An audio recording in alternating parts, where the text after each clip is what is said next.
This week we're talking about travel, so places that we've been that we loved and places that we really want to go. And I'm going to start off with places that I've been that I loved, and I picked out 2 memorable places for me. And the first will be no surprise after my room tour. It's New York. There's just something about the city, I don't know what it is. It's just a feeling when I was there that I absolutely loved. I really, really badly want to go back. Also, when we went, I didn't go to any Broadway shows because Mum hates Broadway and I was kind of too young to know how to go about a thing on my own, to afford to be able to go on my own, any of those things.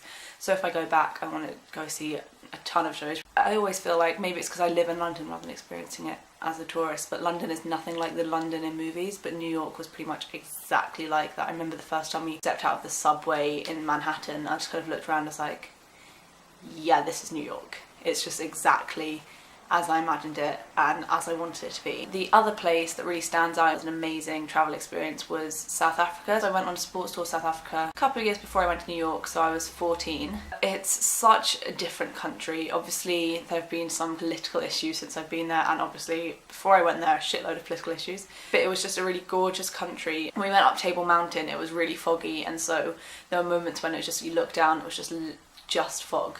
But then it cleared and the views were incredible. The people were also lovely, and it was also really interesting how you'd go into a shop and they'd be changing between languages because there's so many cultures melded there now. And so in the middle of a sentence they'd go from speaking English to Afrikaans. I would love, love, love to go back. Cape Town was just absolutely beautiful. We went to Penguin Beach, little penguins, and I love penguins and they're just everywhere, and that was incredible. I'm just thinking of all the things. We went on safari, so we stayed there, about 4 of us, to a little hut, and then we went out with sunrise safari, and I don't wake up early for much. We also went to a township just outside Cape Town. It's absolutely amazing, an amazing experience. You always see on TV all these kids rushing up and kind of swarming the celebrities and it was exactly like that, but they were all just so kind and gracious. A lot of the people living there, obviously it's a really tough way to live, but they've really made something out of the way they live. So we have a piece of artwork on the wall here that I got for I think 50 rand there, which isn't that much. I mean, it felt like a lot because I was 14,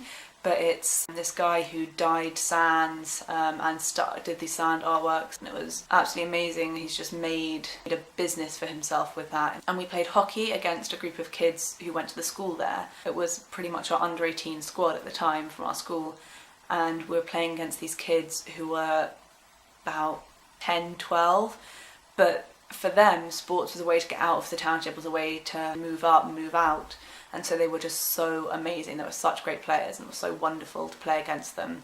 We also went to an orphanage while we were in Johannesburg. It was a week or 2 after the 6th Harry Potter book came out, and so a couple of girls had brought their copies along and we gave them as a gift to the orphanage as well as a few other books, and they were just so excited. And it was just these like really simple gifts, as far as we were concerned, made such an impact on them. And it's just a country of really gracious people, and just in terms of scenery, every place we went was gorgeous. It's tough when you're driving from the airport to Cape Town that you drive past lots and lots of these townships, and it is tough to see, and it's obviously a completely different world to the world we're used to, but you kind of live in hope that it will get better for them and they will be built up, and South Africa can be the country that it can be, because the people there were so wonderful and it's just so gorgeous. So I would definitely recommend, if you ever get the chance to go to South Africa. It was expensive, but it was absolutely amazing, and I'm really glad that I got to have the chance to go. Another city that I love, although it is travel, but it's not long distance travel, is Edinburgh. My friend Poppy went to university, so I went there a couple of times with her. We went when I was about 9ish maybe with the family, and we went up around Fringe time. And then I went when my friend did Fringe, and I went I think a couple of times to see Poppy. So I've been out there a few times in the past few years.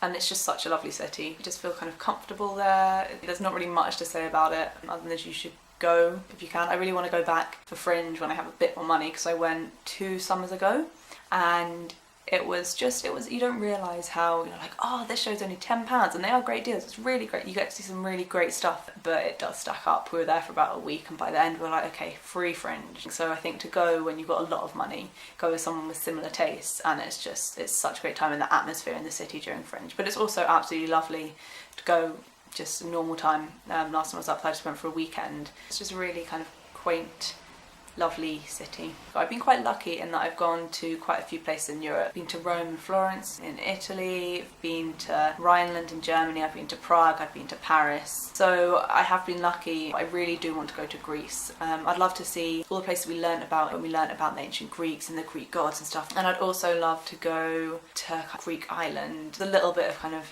historic paradise. It's just a naturally gorgeous area in the way it's all built up, and with the stones and the Mediterranean food in Greece. They have such amazing food. I mean, obviously I haven't been, I don't know, but if their Greek food here is anything to go by, I would just eat so much. But it's kind of healthy. I feel like their fast food is kind of healthy. Mediterranean food would be, yeah, great.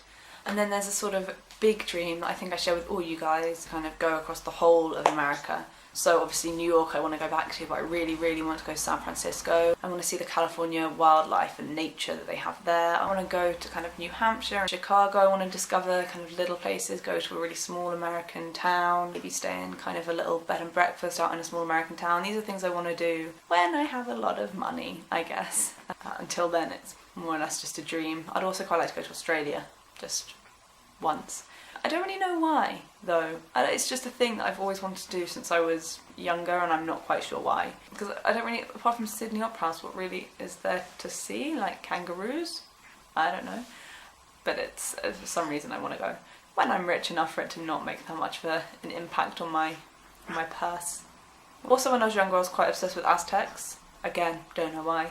So I'd quite like to go to kind of South America and see temples around Machu Picchu and all that different type of ancient civilization. That would be really interesting, but I don't see myself doing that for years and years and years. I kind of have an idea that I will do it at some point, but not for at least 10 years, I don't know. Or maybe never. I wouldn't mind that much if I never did that. I'm kind of, with travel, I love travelling. I love discovering places once I'm there. But to be honest, I think I'm more or less happy discovering quite a few places. There are places that I think I have no interest in going there, but a lot of places in the world that I'm like, yeah, you know what, it would be really interesting to go there. And I'm sure that there are loads of places I barely kind of heard of, but once I was there I would find it really interesting. I think I'm pretty easy to please. I don't know. I've yet to not enjoy a holiday. So, I don't know. I'm not one of those people though who takes holidays where you kind of lounge around on the beach. I need to be doing something, I need to see things. I can't just relax, it would just be boring for me. I'd be like, well, if I'm just sitting here doing nothing, I might as well sit here doing nothing at home. What's the point of going on holiday if you're not gonna... You should be more tired at the end of a holiday than you were when you went. That's how you know you've had a good holiday.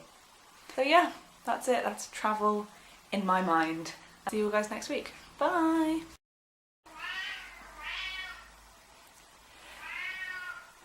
It was the summer that the 6th Harry Potter... Shut up!